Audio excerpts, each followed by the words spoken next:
Hello friends, భారతదేశం 1600 ఎకరాల విస్తీర్ణంలో అణు సొరంగం తవ్వింది. ఈ ప్రమాదకరమైన సొరంగంతో ప్రపంచం భయభ్రాంతులకు గురవుతోంది. ఈ సొరంగం మైదాన ప్రాంతాల్లో కాకుండా తీర ప్రాంతాల్లో తవ్వబడింది, లేదా మనం సముద్రం కింద చెప్పొచ్చు. ఇది భారతదేశం నేరుగా చైనా మొత్తాన్ని లక్ష్యంగా చేసుకోగల సొరంగం. అవును, ఇప్పుడు సమయం వచ్చింది. ప్రపంచ యుద్ధ యుగంలో ఉంది. రష్యా మరియు యుక్రెయిన్ మధ్య, లేదా ఇజ్రాయెల్ మరియు హమాస్ మధ్య ప్రతి చోట యుద్ధం ఉంది. ప్రపంచం 2 భాగాలుగా విభజించబడింది. అలాగే ప్రజలు తమ సొంత శిబిరాలు ఏర్పాటు చేసుకున్నారు.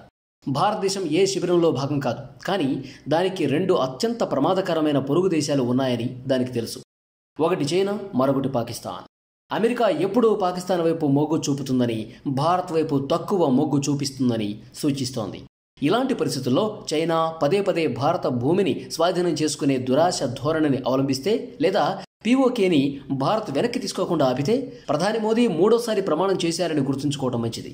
అతను ప్రజల హృదయాలు గెలుచుకోవాలనుకుంటే ప్రస్తుతం అతను చేయగలిగిందల్లా ఒకటే: భారతదేశం కోసం పీఓకేని తిరిగి పొందటం.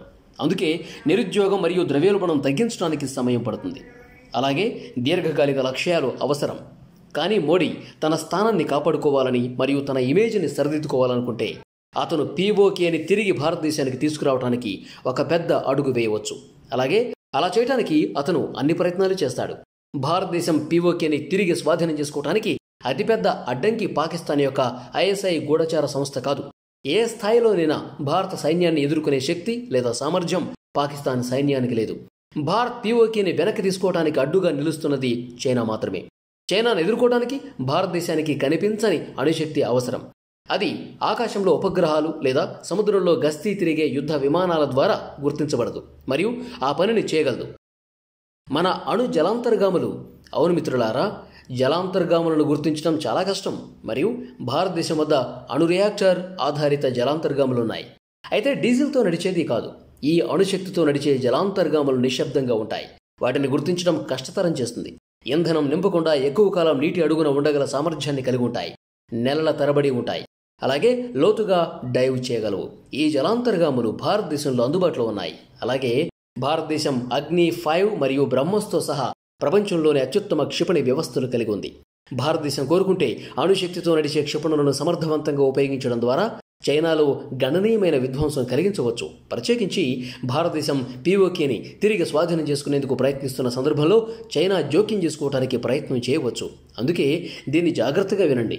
మీరు బ్రహ్మోస్ వంటి సూపర్ సోనిక్ క్షిపణులను కలిగి ఉన్నప్పటికీ, లేదా ఇస్రో మరియు డిఆర్డిఓ ప్రయత్నాల ద్వారా చివరికి హైపర్ సోనిక్ క్షిపణులు పొందినప్పటికీ, వాటి ప్రభావం అవి ఎక్కడి నుంచి ప్రయోగించబడుతున్నాయనే దానిపై ఆధారపడి ఉంటుంది. ఇది వారు తమ లక్ష్యాన్ని ఖచ్చితంగా ఛేదించగలరా, లేదా శత్రువైన చైనా వారిని గాల్లో అడ్డగించగలరా అనేది నిర్ణయిస్తుంది. ఇక్కడే జలాంతర్గాముల పాత్ర కీలకం. జలాంతర్గాములు సముద్రంలో లోతుగా ప్రవేశించిన తర్వాత వాటిని గుర్తించడం చాలా కష్టమవుతుంది. తర్వాత ఈ వీడియోలో జలాంతర్గాములను గుర్తించడానికి శత్రు దేశాలను అనేబుల్ చేసే ప్రపంచంలో అందుబాటులో ఉన్న సాంకేతికతను మేము చర్చిస్తాం. కానీ వాస్తవం చెప్పాలంటే జలాంతర్గాములను గుర్తించడం దాదాపు అసాధ్యం.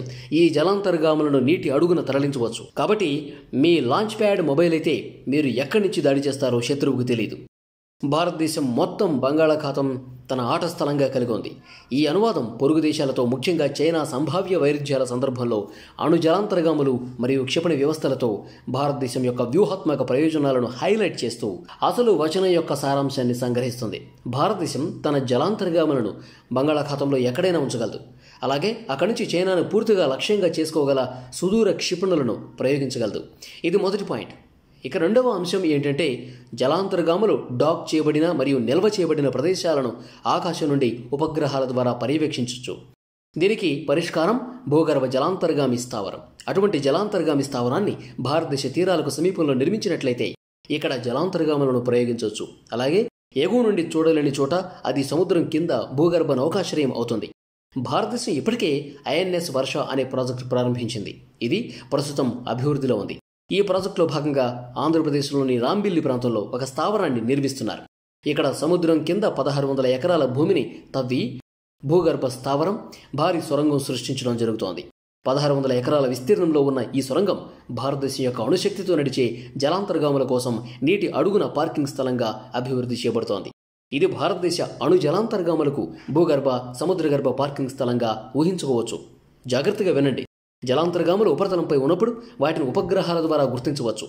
యుద్ధ స్థితిలో చైనా పీఓకే గురించి బెదిరింపుగా భావించి తన సైన్యాన్ని మోహరించినా లేదా క్షిపణులను ఉపయోగించడం ప్రారంభించినా దాని మొదటి ఎత్తుగడ భారతదేశం యొక్క అణు సామర్థ్యాలకు అంతరాయం కలిగించడానికి ప్రయత్నిస్తుంది. ఇది మన జలాంతర్గాములు ఉన్న డాకింగ్ యార్డులను లక్ష్యంగా చేసుకుని భారతదేశం యొక్క అద్భుతమైన శక్తిని దెబ్బతీసేందుకు ప్రయత్నిస్తుంది. జలాంతర్గాములు నీటి అడుగున లోతుగా డైవ్ చేసిన తర్వాత వాటిని గుర్తించడం చాలా కష్టమవుతుంది. వారు సులభంగా లక్ష్యంగా చేసుకోవచ్చు, నాశనం చేయొచ్చు. కాబట్టి ఈ జలాంతర్గాములు భూగర్భంలో ఉండిపోయినట్లయితే మొదట అవి ఏదైనా క్షిపణి లేదా బాంబు దాడి ద్వారా గణనీయంగా ప్రభావితం కావు. మరియు రెండవది, అవి భూగర్భంలో ఉంటే అవి గుర్తించబడవు.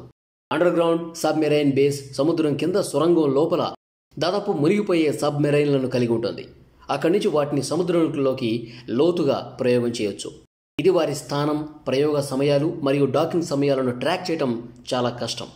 జలాంతర్గాములు అంత లోతైన మరియు దాచిన పద్ధతిలో పనిచేస్తున్నప్పుడు వాటి ప్రారంభ పాయింట్లు తెలియవు. సాధారణంగా శత్రువు జలాంతర్గామిని గుర్తించడానికి ప్రయత్నించినప్పుడు అది ఎక్కడ ఉపరితలంపైకి వస్తుందో వారు ట్రాక్ చేస్తారు.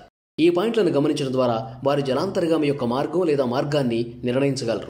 దాని కదలికలను అంచనా వేయడానికి వీలు కల్పిస్తారు. ఒక జలాంతర్గామి కదలికలు చైనా వైపు లేదా దూరంగా వెళుతున్నట్టు గుర్తించబడితే చైనా సైన్యం తమ అధునాతన యుద్ధ విమానాలను సముద్రం మీదుగా మోహరించవచ్చు. ఈ జట్లు మ్యాగ్నెటిక్ అనోమలీ డిటెక్షన్ పరికరాలతో అమర్చబడి ఉంటాయి.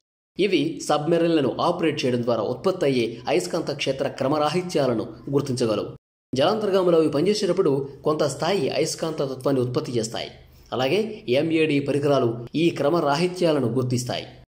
MAD సాంకేతికతతో కూడిన ఫైటర్ జెట్లను జలాంతర్గామి కార్యకలాపాలు అనుమానించబడిన పెట్రోలింగ్ ప్రాంతాలకు పంపొచ్చు. వారు జలాంతర్గామి ఉనికిని గుర్తిస్తే వారు దానిపై దాడి చేయొచ్చు. ఏదేమైనప్పటికీ జలాంతర్గామి ఎప్పుడూ ఉపరితలంపైకి రాకపోతే మరియు గుర్తించబడకపోతే దాని స్థానాన్ని నిర్ధారించడం అసాధ్యం. ఈ స్టెల్త్ ఆపరేషన్ జలాంతర్గామి ఉనికిని మరియు కదలికలను శత్రువుల నుండి దాన్ని ఉంచేలా చేస్తుంది.